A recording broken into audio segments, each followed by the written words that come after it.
As we got GCP account and understood pricing, now it is time for us to provision Ubuntu 18.04 virtual machine. As part of this topic, we'll set up virtual machine. We'll connect to virtual machine using web console. We will also configure static IP to the virtual machine so that the public IP does not change on reboot.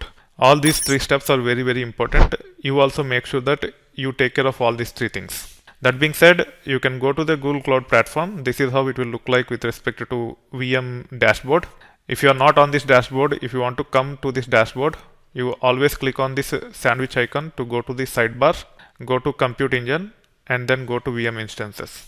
It will take you to this dashboard. Now, there are multiple ways to create virtual machines. If you have not provisioned any virtual machine yet, there will be a big button here to create virtual machine. You can click on that. However, if you have virtual machines already, you can actually click on this create instance to create a virtual machine. A virtual machine in GCP is not just the resources which we have seen, such as memory, CPU, storage, etc. It also includes the operating system. So let's say demo lab.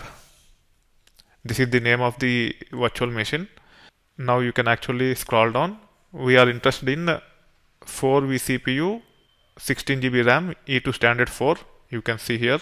This is what I have picked under standard. The second one, E2 standard 4. And then you can actually change the persistent disk size. I want to go for 60 GB. With respect to operating system, I want to use Ubuntu and the version is nothing but 18.04. If you want to use latest version, you can pick the latest version also, but this is the most popular one at this time, Ubuntu 18.04 Bionic. You can select this and then you can scroll down. You can ignore these things for now. Don't allow HTTP traffic or HTTPS traffic. Just have the configuration or machine type selected appropriately and also choose the operating system and also make sure that the storage is 60 GB. You can see that new 60 GB standard persistent disk and image is Ubuntu 18.04 LTS. LTS stands for long-term support. Make sure that you choose these things. And also when it comes to machine type, it should be E2 standard 4 with 4 vCPUs and 16 GB memory. Now we can click on create. It will take care of creating the virtual machine for you. It will just take a minute or so. And once the virtual machine is up and running, we should be able to connect to it in multiple ways. One of the way is by using web console. We'll see how to connect to this virtual machine using web console once it is started. Now it is already started. You can see the public IP address here. To connect to it, you can expand this and you can say, sorry, not this one.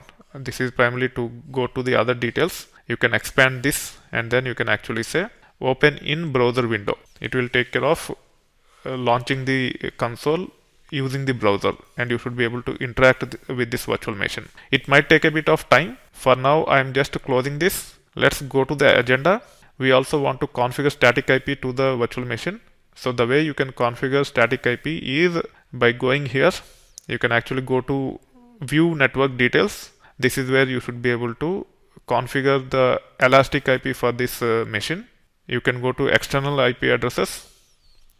In this case, we are talking about demo lab. This is the one. I want to have static with this one and hence I can expand this and I can say static. Now you can give the name to this. Let's say demo lab and then reserve. There will be a name also for this one and now this IP address have become static. Now you can go back to the VM dashboard by going to the sandwich icon, compute engine and then VM instances.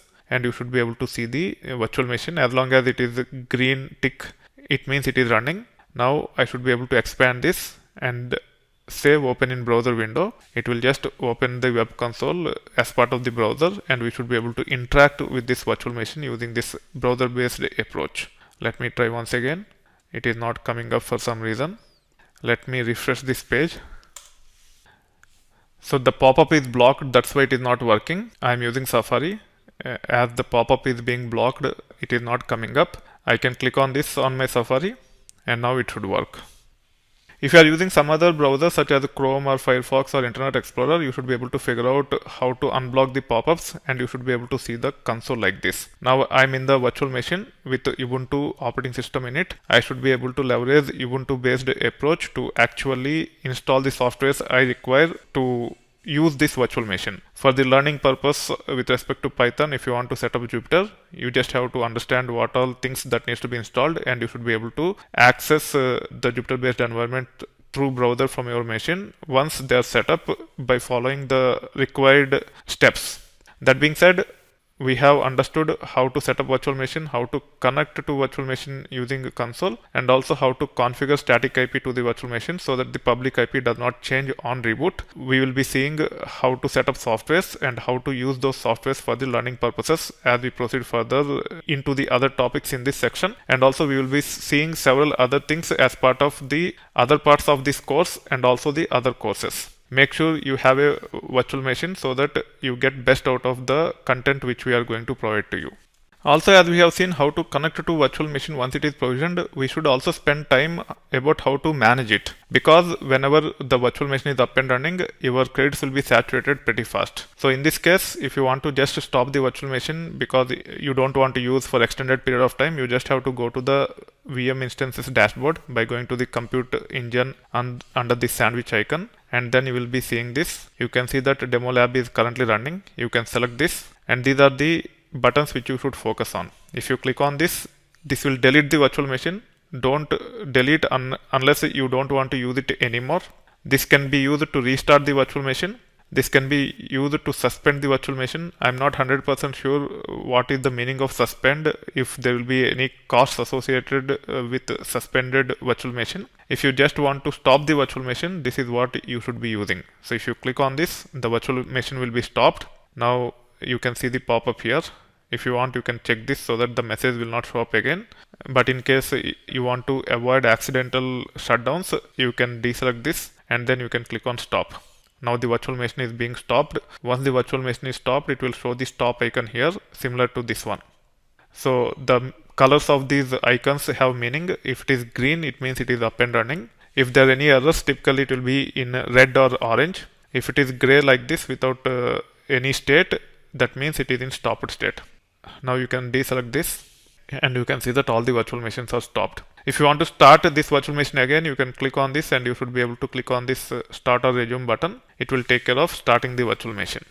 Typically we will be using these two buttons. This is to stop and this is to start. Make sure you stop the virtual machine when it is not being used so that your credits are not saturated fast or you are not charged unnecessarily. And also whenever you want to start, you can just come here and you should be able to start the virtual machine from here.